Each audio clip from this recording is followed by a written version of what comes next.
BFM Business, BFM Crypto, le club. Amaury de Tonquédec. Bonjour à tous, c'est le club BFM Crypto. Soyez les bienvenus dans le Web3 français. Nous avons deux licornes. Je rappelle qu'une licorne, c'est une entreprise valorisée à plus d'1 milliard de dollars. Nous avons Ledger qui conçoit et commercialise des portefeuilles crypto physiques et Sorare, une plateforme qui mêle l'univers des NFT et du sport. Et j'ai le plaisir de recevoir pour la première fois sur ce plateau Sorare avec Jennifer Douard. Bonjour Jennifer. Bonjour Amaury. Vous êtes directrice des affaires publiques chez Sorare. On va voir que le Web3 est peut-être en train de révolutionner l'industrie du gaming. Pour en parler aussi, il faut aussi surveiller ce qui va se passer en 2024 côté régulation. J'ai le plaisir d'accueillir Faustine Fleuret. Bonjour Faustine. Bonjour Amaury. Présidente de l'ADAN. Et le Bitcoin saigne aujourd'hui. On va voir ça avec Valentin Demey, directeur des contenus chez Cryptost et CEO de Cube3. Et Valentin, vous avez peut-être une explication, mais d'abord, on analyse la situation d'un point de vue technique avec Xavier Fenot, associé chez Interactive Trading. Bonjour Xavier. Bonjour Amaury. Xavier, on perd 10% sur le Bitcoin en une semaine, et dont 5% aujourd'hui. On est passé tout à l'heure sous les 39 000 $, Xavier. Oui, c'est vrai que l'enthousiasme un peu post-ETF Bitcoin Spot retombe, en fait, comme s'il y avait une déception que le marché finalement n'atteigne pas ses records historiques rapidement après cette approbation. Alors, on avait déjà eu une première alerte sur Bitcoin à la rupture des 44 000 $. Et puis, c'est surtout 41 000 $. Ça, c'était vraiment la grosse zone technique de la fin de l'année 2023 qui suscitait en fait systématiquement des réactions positives. Et au bout d'une dizaine de relances, elle a cédé. Donc, c'est vrai que ça dégrade la configuration à court terme. En tout cas, tant que les 40 000 $ ne seront pas reconquis.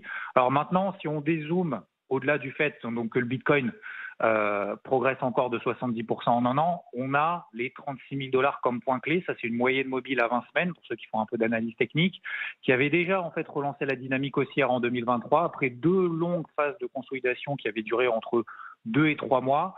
Et puis, si on se projette un petit peu plus loin, là, on a vraiment un plancher en béton armé, les 31 000 $ que tout le monde connaît. C'était les plus hauts de 2023 jusqu'à ce qu'ils cèdent fin octobre, par anticipation justement de l'approbation ETF Bitcoin Spot.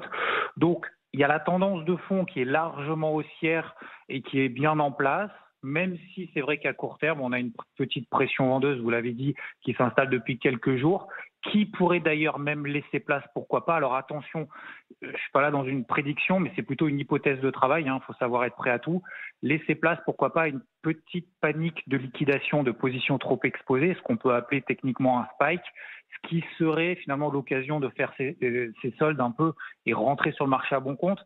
Donc je suis plus dans l'esprit effectivement que l'opportunité est proche, que le début d'un bear market, et qu'on est plus dans une phase de correction à court terme un peu plus intense que ce qu'on a connu ces dernières semaines, que vraiment d'un changement profond de psychologie de marché. Voilà, ça pourrait donner éventuellement à certains l'occasion de se positionner pour ceux qui auraient voulu le faire, mais qui ont un peu manqué, entre guillemets, la hausse. Merci beaucoup, Xavier Fenot, associé chez Interactive Trading. Bonne journée, Xavier.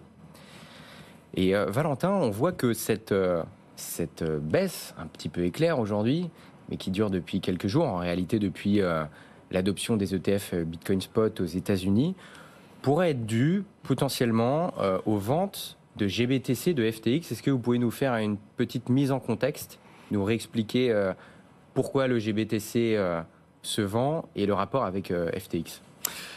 Oui, alors effectivement, FTX, on pensait que ça serait plus ou moins fini, qu'on en parlerait moins sur ce plateau, mais en fait, même si il y a eu le chapitre 11, même s'il y a le faillite, même s'il y a eu très récemment en octobre, Sam Bankman-Fried qui est passé devant les tribunaux, on n'en finit pas d'en parler. Et effectivement, le cours des cryptos baisse, particulièrement celui de Bitcoin. On ne sait pas exactement tous les flux, mais par contre, ce qu'on peut analyser, c'est les ETF, puisque maintenant ils sont sous le radar des autorités, et on peut voir les volumes très précis des ETF et d'où proviennent ces volumes.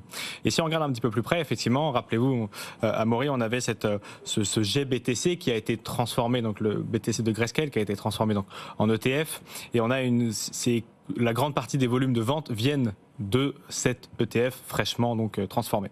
Et quand on regarde d'un peu plus près, on voit qui possédait les différentes parts d'actions qui ont été transformées en ETF, et donc qui possède des grands nombres de Bitcoin indexé au Grayscale BTC, et on se rend compte que c'est FTX. Et on est dans une phase de marché aujourd'hui où FTX tente de retrouver une partie des actifs des clients. On avait bon, ça date d'il y a une dizaine de jours maintenant, quand Bitcoin était un peu plus haut, même davantage d'actifs issus du monde FTX que la dette détenue par FTX au profit de tous les clients. C'était autour de 8 milliards. On était donc au-dessus de 8 milliards d'actifs, puisque les cours des cryptos et de toutes les actions avaient bien remonté.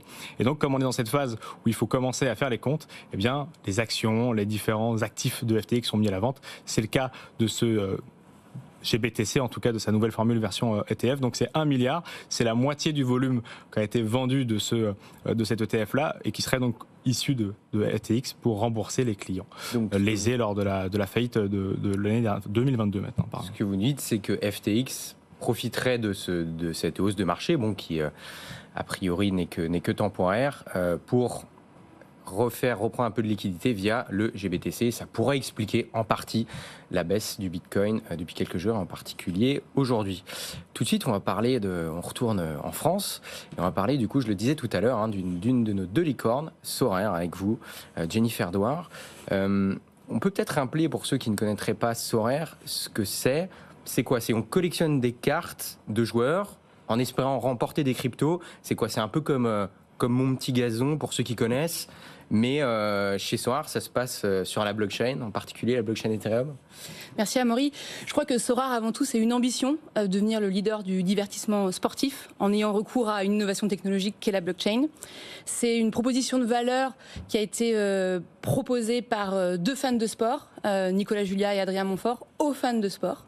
Et l'idée, elle est assez simple en réalité, c'est de passer à la version 3.0 des cartes Panini de notre enfance, c'est-à-dire en fait de proposer la collection de cartes numériques à l'effigie de joueurs de football, de basket ou encore de baseball.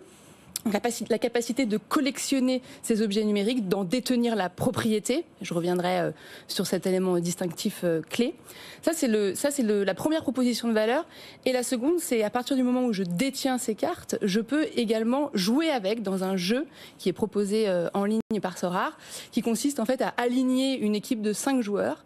Et en fonction des résultats dans le monde réel de ces joueurs, je peux me voir allouer des récompenses, en l'espèce des tickets pour accéder à des matchs de foot, des maillots de foot, des rencontres dans la vie réelle avec des joueurs. Donc vous voyez, c'est une proposition qui est assez globale, qui en effet a recours à la technologie puisque les cartes, elles sont inscrites sur la blockchain. Ce sont des non-fungible tokens, mais j'y reviendrai. On en a la propriété numérique, à la différence d'autres jeux plus classiques où on n'a pas la propriété de ces objets de jeu. Mais également de faire le lien avec la vie réelle en proposant à nos utilisateurs des expériences dans la vie réelle. Bon, donc en fait, la différence avec un jeu Web 2, vous avez cité les cartes Panini. Moi, là, comme ça, j'en vois deux. C'est quoi? C'est la propriété des actifs, entre guillemets, qu'on détient dans le jeu, et aussi le lien qui peut être fait avec le monde réel. Est-ce que vous pouvez développer un petit peu, que les gens comprennent bien, c'est quoi la différence entre un jeu Web 2 et un jeu Web 3, comme ce que propose Sorare? Exactement. Donc déjà, je crois que c'est la notion de propriété numérique, qui est une notion un peu complexe en réalité à appréhender dans la réalité. Mais je pense que la bonne comparaison à faire, c'est qu'avec un jeu vidéo classique, quand vous achetez des objets de jeu, ils sont valables dans le jeu pour une durée limitée. C'est-à-dire ou pour une durée infinie, mais en tout cas, vous ne pouvez pas les sortir du jeu. La différence avec des objets de jeu type Web3, c'est que, vous en détenez l'entière propriété. Et qu'est-ce que ça veut dire en pratique? Ça veut dire que je peux les vendre, je peux même les louer, je peux les échanger et je peux même les faire vivre en dehors du jeu. Aujourd'hui, les cartes Sorare, elles ont une existence propre en tant qu'objet de collection, objet de consommation de collection. Elles ont aussi une utilité propre dans le jeu proposé par Sorare. Mais on peut imaginer demain que d'autres éditeurs de jeux utilisent les cartes Sorare pour proposer un autre univers de jeu. Donc les cartes peuvent sortir du jeu en quelque sorte. C'est ça un des éléments essentiels. L'autre élément que vous avez mentionné, Amaury, c'est le lien avec la vie réelle. Et je crois que c'est vraiment au cœur de la proposition, de la valeur ajoutée de la proposition Sorare. C'est, je parlais de divertissement sportif au début de mon intervention, c'est de renouer un lien très fort entre les fans et leurs sportifs. Et pour ce faire, on utilise cette carte que l'on détient et qui peut nous voir octroyer des super pouvoirs comme la capacité, par exemple, de passer, c'est arrivé, on l'a proposé, une journée avec Zidane. Et donc ça, pour un fan, ça a une valeur qui est, je dirais, inestimable. Donc ça, c'est l'autre élément distinctif des jeux Web3. Bon, pour pouvoir développer cette technologie, toute cette innovation, Il faut regarder ce qui va se passer du côté du régulateur. Vous avez même la chance d'avoir une loi qui porte votre nom, donc c'est la loi Jonum, autrement appelée SORAR, hein, donc en fait qui concerne les acteurs qui proposent des jeux d'argent numériques basés sur la blockchain. Ce qu'il y a, c'est que c'est important de bien différencier. Qu'est-ce qu'il faut bien différencier pour la loi? Parce que la loi ne va pas être la même avec si on propose des jeux d'argent ou si on propose des jeux, je ne sais pas trop comment le dire, mais non financiers, on va dire. Dans quelle catégorie vous classez? Non, c'est un excellent point. Je pense que quand on développe quelque chose de nouveau, il faut nécessairement réinventer les catégories juridiques qui s'appliquent à nous. Aujourd'hui, la proposition SORAR, et on n'est pas les seuls, Faustine représente l'écosystème, elle en parlera mieux que moi, mais on a, c'est vrai, ce rôle de locomotive qu'on joue bien volontiers. L'idée, c'est d'avoir un cadre qui nous permet de nous développer sereinement avec une certaine clarté et lisibilité du droit applicable. Et donc, qui dit activité nouvelle, dit droit nouveau. C'est très difficile d'écrire du droit nouveau et on s'inspire souvent du droit existant. Aujourd'hui, on est à la frontière de plusieurs catégories. Je viens de l'expliquer, j'ai parlé de jeux vidéo. Aujourd'hui, les jeux vidéo sont généralement non régulés en réalité. Et c'est aussi un jeu où on peut se voir allouer des récompenses. Et j'ai expliqué aussi que les cartes que l'on émet, elles ont une valeur, puisqu'on peut les échanger, les vendre, voilà.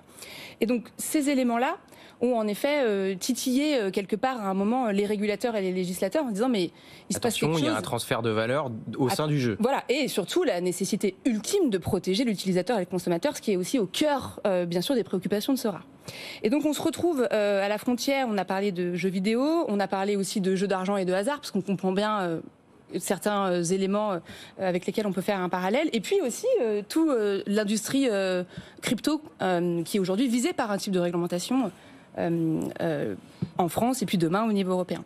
Et donc comme on s'est retrouvé à la croisée de tous ces chemins, on s'est dit qu'il fallait probablement collectivement, et c'est une initiative que nous avons soutenue mais qui a été portée bien sûr par le gouvernement et également par les parlementaires, la nécessité de développer un cadre ad hoc, et c'est le cadre que vous mentionnez qui est applicable aux jeux, aux objets numériques monétisables, le cadre Jonum. Justement, Faustine, on peut peut-être prendre un petit peu de recul et refaire un petit peu un point sur toute la réglementation Web3 en cours. On sait qu'on a MiCA, Market in Crypto Asset, donc règlement européen qui est censé harmoniser tout ce qui va se passer du côté Web3 en l'Union européenne, qui entrera en application à la fin de l'année. Mais dedans, on n'a pas techniquement les NFT, les Non-Fungible Tokens, donc notamment utilisés par SORAR. Mais pour ça, on a le SREN, donc, qui est un projet de loi qui veut dire sécuriser et réguler l'espace numérique. Et dans ce projet de loi, on a le fameux article 15, appelé loi SORAR ou Jonum. Faustine, c'est ça dont on parle là. Comment est-ce qu'on peut comprendre la différence entre à la fois MiCA, à la fois SREN et à la fois Jonum? Alors oui, on va démêler un peu tout ça parce qu'effectivement, on connaît depuis un certain temps, on parle beaucoup du règlement MiCA, du règlement européen, qui en fait n'est pas une réglementation du Web3. Le Web3, c'est un nombre de cas d'usage très diversifiés, des cas d'usage qui peuvent être financiers et des cas d'usage qui peuvent être non financiers. Donc MiCA, c'est une réglementation pour les marchés de cryptoactifs.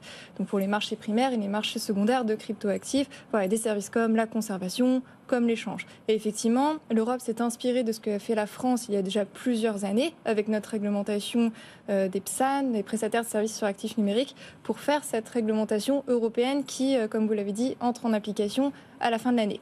Et ça a été beaucoup de débats au moment des trilogues européens sur MiCA, puisque justement, je l'ai dit, MiCA ne se veut pas être une réglementation du Web3 et il ne fallait pas que MiCA soit une réglementation de l'ensemble du Web3.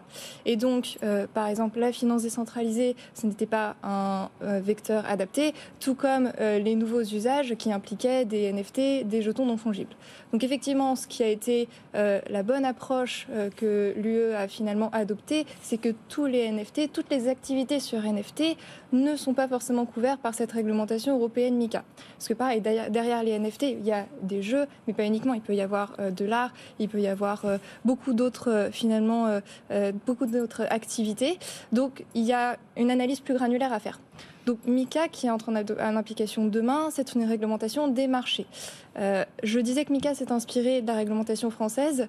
Finalement, la France a cette stratégie qu'elle fait perdurer, à savoir d'impulser les réflexions d'avoir une anticipation sur quelle sera la réglementation demain en Europe. Donc on l'a fait pour MiCA, ça vient de la réglementation française d'EPSAN, et en réalité ce que fait aujourd'hui la France avec Jonum, avec ce projet de loi sécuriser et réguler l'espace numérique, c'est également anticiper ces réflexions qui demain vont devoir être menées au niveau européen sur la réglementation de ces nouveaux jeux vidéo Web3, donc on appelle Jonum demain en France, mais qui aura certainement peut-être un autre nom au niveau européen demain.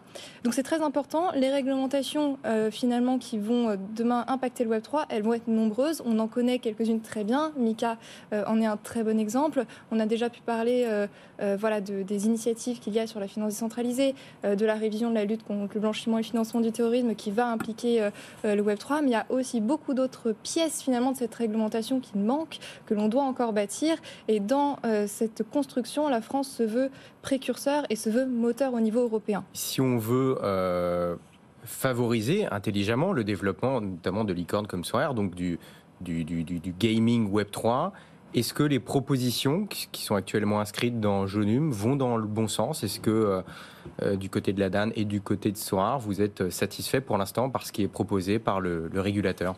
Alors dans tous les cas, avoir cette clarté, avoir cette lisibilité, parce que les acteurs vont pouvoir anticiper quelles vont être les règles applicables, c'est une bonne chose. Ensuite, l'approche qui a été adoptée, Jennifer en a un peu parlé, c'est justement considérer les Jonum comme une nouvelle activité qui n'est pas qualifiée déjà par la réglementation, et donc il fallait une nouvelle définition et il fallait des nouvelles règles. Donc ça, c'est une excellente approche quand on sait que, et Jennifer l'a bien expliqué avec en illustration Sorare, le support technologique est différent, les finalités sont différentes, que peuvent être les... Un cadre qui est posé spécifique à cette nouvelle activité-là. Donc voilà. Ça va dans le bon sens de ce côté-là. Voilà. Et ce qui a été décidé, même si on attend encore la commission mixte paritaire pour valider le texte final, c'est que cet encadrement des Jonum demain soit une expérimentation de 3 ans. C'est-à-dire que forcément on est sur un secteur qui est encore émergent. On a des grands champions comme Sorare, on a d'autres acteurs qui sont justement pris dans cet appel d'air, et tant mieux de cette dynamique.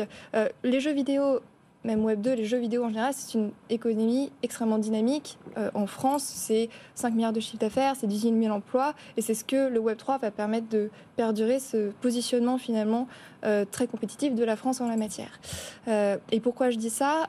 Cette expérimentation que finalement Jonum va mettre en place, ça se veut pouvoir donner la capacité aussi bien à des grands champions qu'à des plus petites start-up de construire tout en se mettant en conformité avec un cadre qui se veut peut-être national aujourd'hui, mais assurément la réglementation elle sera européenne demain.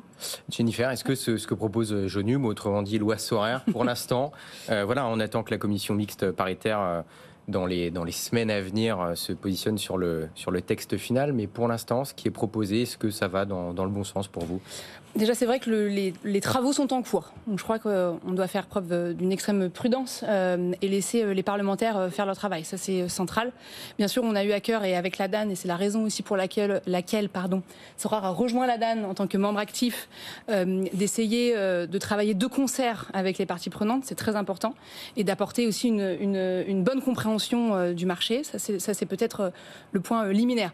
En substance, en effet, l'approche, on la soutient. On l'a d'ailleurs appelé de nos voeux. C'est-à-dire que nous, la réglementation, elle est vecteur de confiance. Ça, c'est central. Elle est vecteur de confiance vis-à-vis de nos consommateurs, de nos utilisateurs qui vont être protégés, encore plus protégés qu'aujourd'hui, avec un cadre très clair, mais aussi vis-à-vis de nos investisseurs. Et ça, vous êtes bien placés pour savoir que c'est aussi le nerf de la guerre pour soutenir le développement du secteur. Et donc, quand on est capable de dire à nos investisseurs, on est quelque chose, on est Jonum, et on n'est pas dans une espèce de flou réglementaire, ça a une force qui est bien plus importante.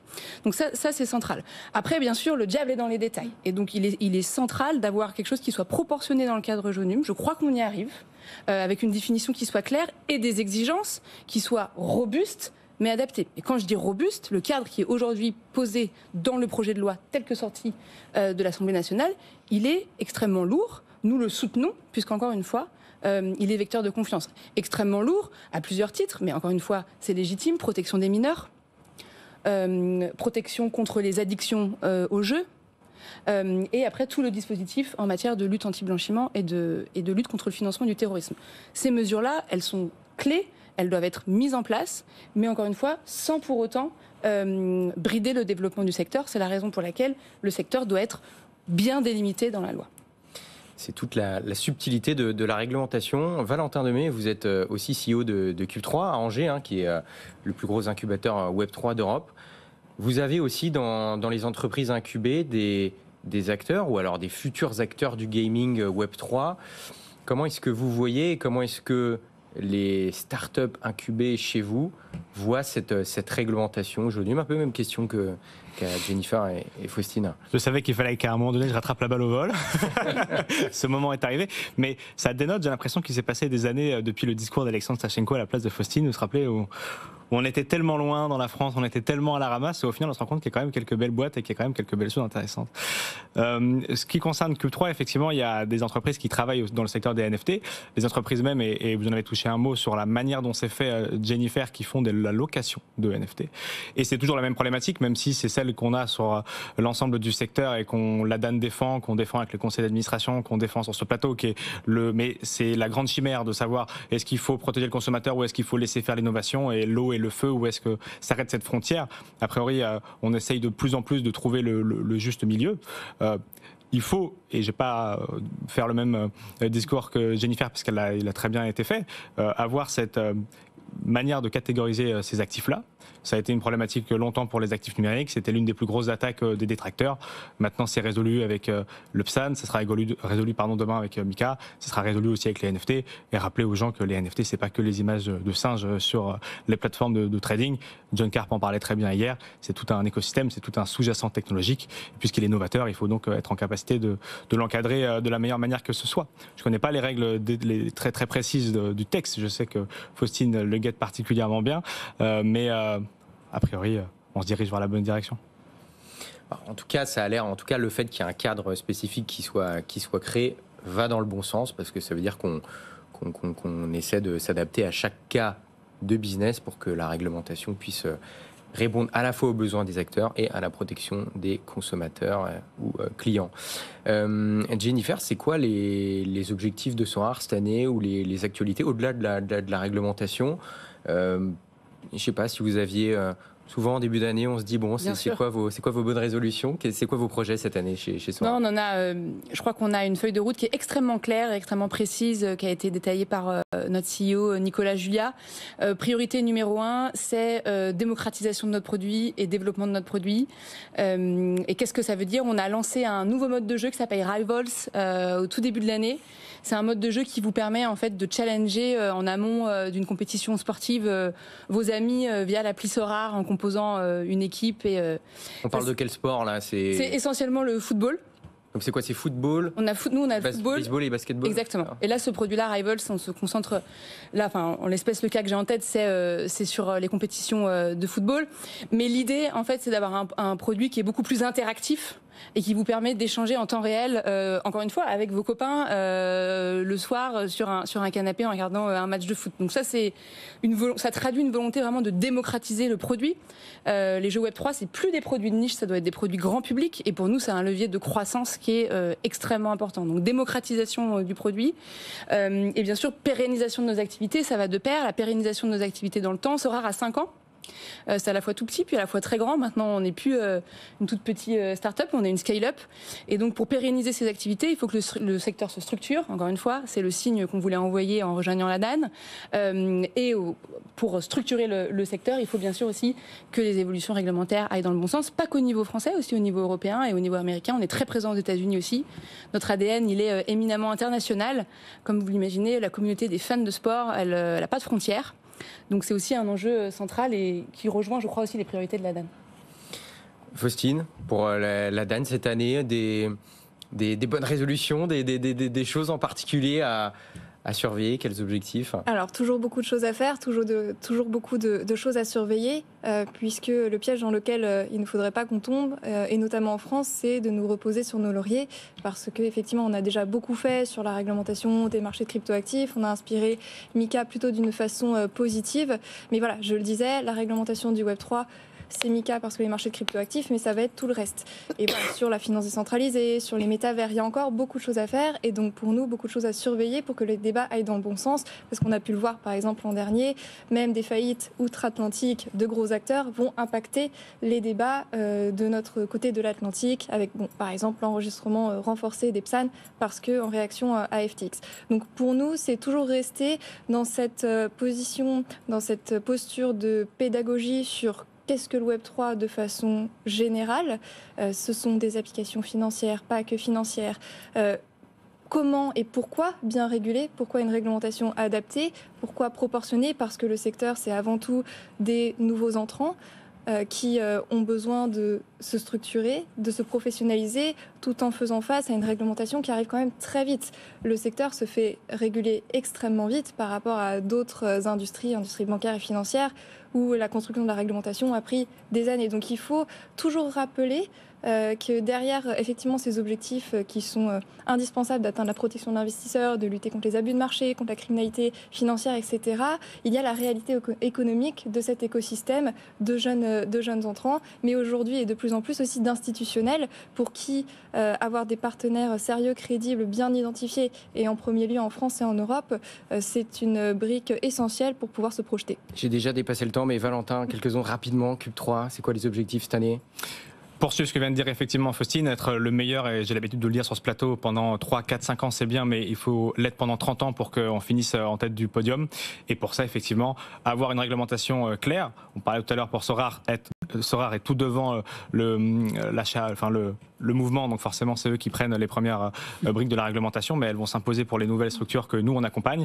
Et puis effectivement être prêt à regarder les nouvelles innovations. On structure aujourd'hui des innovations qui datent d'il y a 5-6 ans, ça reste très jeune, mais effectivement les nouvelles arrivent, et continuer à avoir ce regard attentif pour que la France et l'Europe continuent d'être leaders, ou en tout cas bien placés sur ce secteur. Merci Valentin Demey, CEO de Cube3 et directeur des contenus chez Cryptos. Jennifer Douard, merci d'avoir été avec nous, directrice des affaires publiques chez Sorare. Faustine Fleuret, présidente de l'ADAN. Merci de nous avoir suivis. Bonne journée, bonne soirée, à demain 15h. Tout de suite, c'est BFM Bourse avec Guillaume Sommerer. BFM Business, BFM Crypto, le club.